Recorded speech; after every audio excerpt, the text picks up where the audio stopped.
Now in our 5th week of the campaign, it is my operational assessment that we are making undeniable progress in eliminating Iran's ability to project power in meaningful ways outside its borders. We don't see their Navy sailing, we don't see their aircraft flying, and their air defense and missile defense systems have largely been destroyed.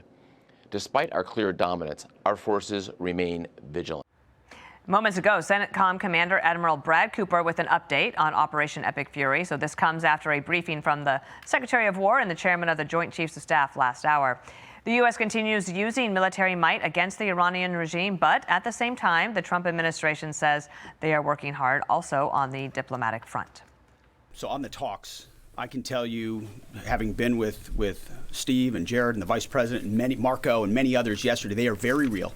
They are ongoing. They're active and I think gaining strength. And we appreciate that. As I said in my remarks, we would much prefer to get a deal. If Iran was willing to relinquish material they have and ambitions they have, open this, great. That's the goal. Here with us now is Nikki Haley, former U.S. ambassador to the UN, and many things under your belt.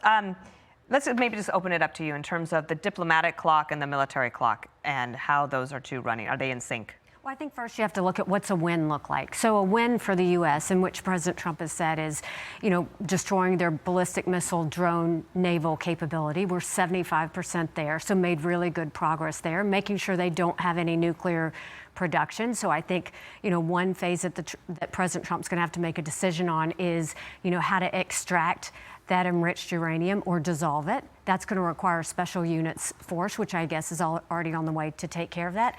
And then you want to make sure that they are economically hardened so that they can't continue to pay their proxy. So that's a win for the U.S. A win for Iran is different. They just want to survive. Their goal is to put enough political pressure and economic pressure on President Trump and the allies so that they cave. So this is a battle of the wills. Who can withstand the heat? And, how long before Iran caves? And we know that they really just want to keep going.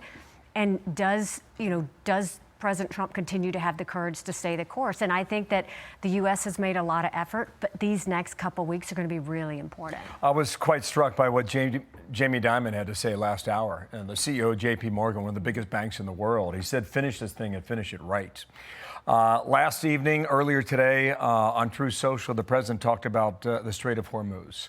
And he talked about great progress has been made, but if for any reason a deal is not shortly reached, which it probably will be, and if the Hormuz Strait is not immediately open for business, we will conclude our lovely stay in Iran by blowing up and completely obliterating all of their electric generating plants, oil wells, Karg Island, possibly all desalination plants, which we have purposely not touched yet.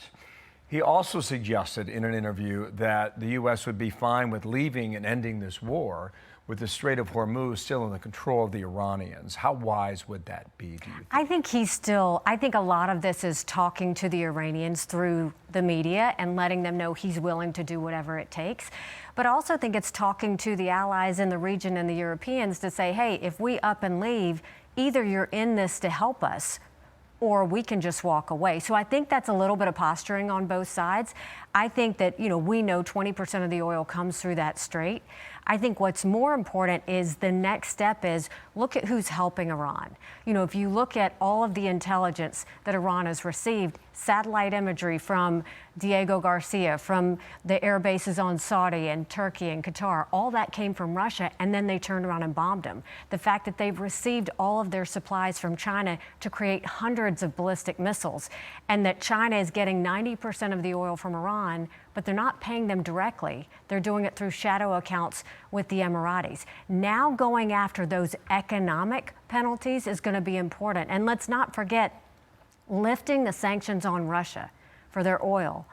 India is going to double the amount of oil that they were getting before, and now they're going to get liquefied natural gas for the first time since the Ukraine war started. We need to really keep tabs on Russia and China and what they're doing so that the U.S. can finish the deal in Iran. I think the U.S. has made a lot of progress. I think they're continuing. If they continue down this path, we will see peace in the Middle East like we've never had before, not in 50 years. There's also, just to go to another region, bringing up Russia, President Trump allowed a Russian oil tanker to go to Cuba. Cuba has not had any oil since Maduro was taken out. Here's Press Secretary Caroline Leavitt on this issue yesterday. Is this a policy change, or is he willing to let more tankers into Cuba now? This is not a policy change. There has not been a formal change in sanction policy. As the president said last night, we allowed this ship to reach Cuba in order to provide humanitarian needs to the Cuban people. Cuba's non-functional economy cannot be fixed unless they undergo dramatic political and leadership change. But there has been no formal change with respect to sanction policy.